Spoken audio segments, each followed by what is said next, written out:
शहर आई देहाती बहू। हाल ही में रोहन की शादी निर्मला नाम की लड़की से हुई थी। निर्मला गांव की लड़की थी। रोहन के पिता और निर्मला के पिता दोनों बचपन के दोस्त थे। उन्होंने बचपन में ही एक दूसरे से वादा कर लिया था कि दोनों बच्चों के बड़े होते ही उनकी शादी करवा देंगे।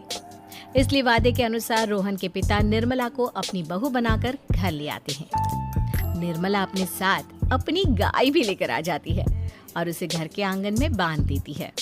अरे ये क्या माँ, भाभी तो गाय भी लेकर आई है हमारे घर में। अभी घर में गाय बंधी देखकर आस पड़ोस के लोग तो हमारा मजाक उड़ाएंगे ना। हाँ बेटा, तू ठीक कहती है, लेकिन क्या करूं मैं, तू तो जानती है तेरे पिता किसी की नहीं सुनते। अरे ये क्या निर्मला, तुम अपने साथ गाय क्यों लेकर आई हो? आपके शहर में पैकेट वाला मिलावटी दूध मिलता है ना, लेकिन मुझे तो रोज ताजा दूध पीने की आदत है। गाय लाकर मैंने ना बहुत अच्छा किया है। अब हम सब रोज ना गाय का ताजा ताजा दूध पियेंगे। अरे ये सब तो ठीक है, लेकिन तुम ध्यान रखना कि तुम्हारी गाय की वजह से आस पड़ोस के लोगों को कोई तकलीफ ना हो। हाँ, मैं सब देख लूंगी, आप चिंता ना करें। कुछ दिन बीत जाते हैं। फिर एक दिन, चल बहू, आज हमें बाजार से सब्जी खरीदने जाना है। उसके बाद सुनीता निर्मला को बाजार में ले जाती है। सब्जी के महंगे दाम देखकर निर्मला के तो होश उड़ जाते हैं। ये क्या माँ जी, 1000 रुपए की सब्जी, ये तो बहुत ही ज्यादा है। अब क्या करे बहू, शहर का तो यही हाल है। ना ना ना, मैं इस तरह पैसों की बर्बादी बर्दाश्त नहीं कर सकती। अब से ना हम इस बाजार से सब्जी नहीं खरीदेंगे। फिर अगले दिन निर्मला घर के आंगन की मिट्टी खोद कर वहाँ तरह तरह की सब्जियाँ लगा देती है। अरे काव्या, तेरी भाभी तो बहुत अजीब है, उसने तेरे पूरे आंगन को खेत बना कर रख दिया। मेरी समझ में नहीं आता तुम लोग इस लड़की को कहाँ से पकड़ कर लाए हो। अरे सब मेरे पिताजी का किया धरा है। सालों पहले अपने दोस्त से किए वादे के चलते उन्होंने उस गवार को हमारे गले बांध दिया। अरे तेरी भाभी सच में एक नंबर की गंवार है। उसे तो ढंग के कपड़े पहनने तक नहीं आते, ऊपर से उसने तेरे घर को गांव का तबेला बनाकर रख दिया है। उन औरतों की बातें सुनकर काव्या को बहुत बुरा लगता है। फिर वो अपने भाई रोहन से इस बात की शिकायत करने लगती है। रोहन निर्मला को समझाने की बहुत कोशिश करता है, लेकिन निर्मला के आगे उसकी एक नहीं चलती। फिर एक दिन रोहन निर्मला को एक शादी में ले जाता है। सभी मेहमान खाना खाने में व्यस्त थे। उधर रोहन भी अपने दोस्तों से गप्पे लड़ाने लगता है। तभी निर्मला तंदूरी चिकन के स्टॉल से ढेर सारे लेग पीस उठाकर अपने पर्स में डालना शुरू कर देती है। घर जाने के बाद इसे फ्रिज में रख दूंगी और कल सुबह मैं चीज सिखाऊंगी। फिर खाना खाने के बाद दोनों पति पत्नी वहाँ से जाने लगते हैं, लेकिन तभी दुल्हन का भाई उन्हें रोक लेता है। अरे ये सब क्या है? मैंने यहाँ खाना खाने के लिए सबको बुलाया था, खाना चोरी करने के लिए नहीं। तुमने पर्स में जो चिकन के लेग पीस छुपा रखे ना, चलो बाहर निकालो उन्हें।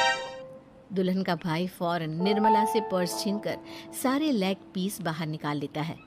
मैंने इतना खर्चा करके खाने पीने का इंतजाम किया है और तुम हो कि यहाँ से खाना चोरी करके ले जा रही हो? शर्म आनी चाहिए तुम्हें। वहाँ मौजूद सभी लोग निर्मला को भला बुरा कहने लगते हैं। अपनी बेइज्जती होते देख रोहन दुल्हन के भाई से माफी मांगकर निर्मला को घर ले आता है। निर्मला, आज तुमने सबके सामने मेरी नाक कटवा दी।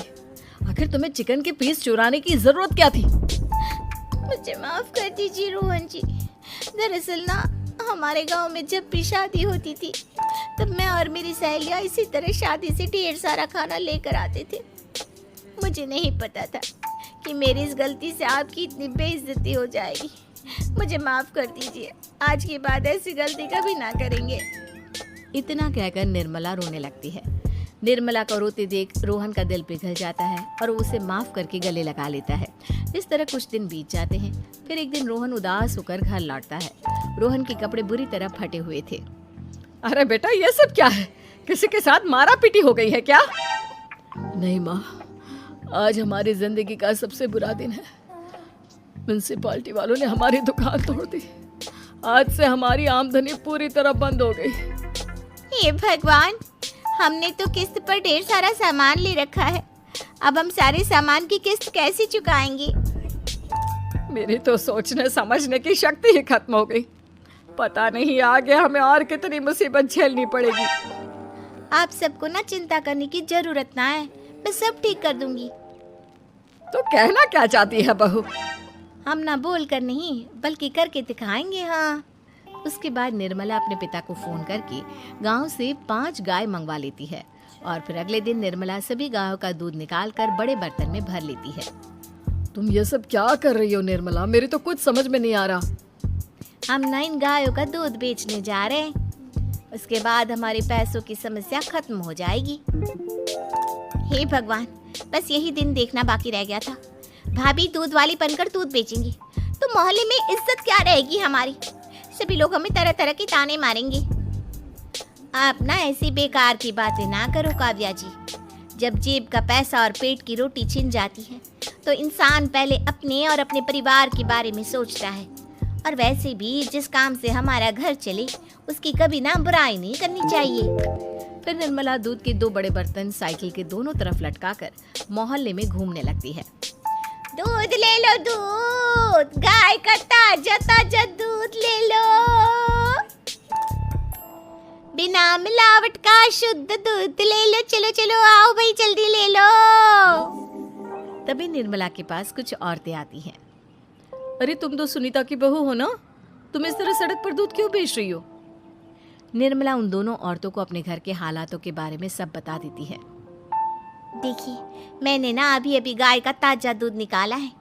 आप सब तो रोज पैकेट का दूध पीती हो, आज गाय का ताजा दूध पी कर देखिए, इसकी ना बात ही कुछ और है।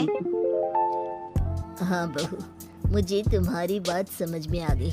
लाओ, मुझे 2 लीटर दूध दे दो। उस औरत की देखा देखी बाकी औरतें भी निर्मला से दूध खरीदना शुरू कर देती है। थोड़ी ही देर में निर्मला सारा दूध बेचकर ढेर सारे पैसे इकट्ठे कर लेती है। उसके बाद निर्मला घर जाकर सारे पैसे अपनी सास को पकड़ा देती है। अरे बहू, इतने सारे पैसे! सच में तेरा आइडिया तो काम कर गया।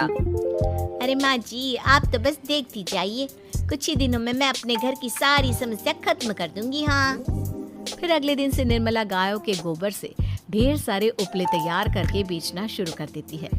निर्मला को पैसे कमाते देख रोहन के अंदर भी हिम्मत आ जाती है और वो भी दूध बेचने का फैसला करता है। निर्मला के कहने पर उसके पिताजी कुछ और गायों का बंदोबस्त कर देते हैं। इस तरह दोनों पति पत्नी मिलकर दूध बेचना शुरू कर देते हैं। कुछ ही महीनों में उनका दूध का व्यापार खूब फल फूल जाता है। इसके चलते रोहन एक बड़ी दूध की डेयरी भी खोल लेता है।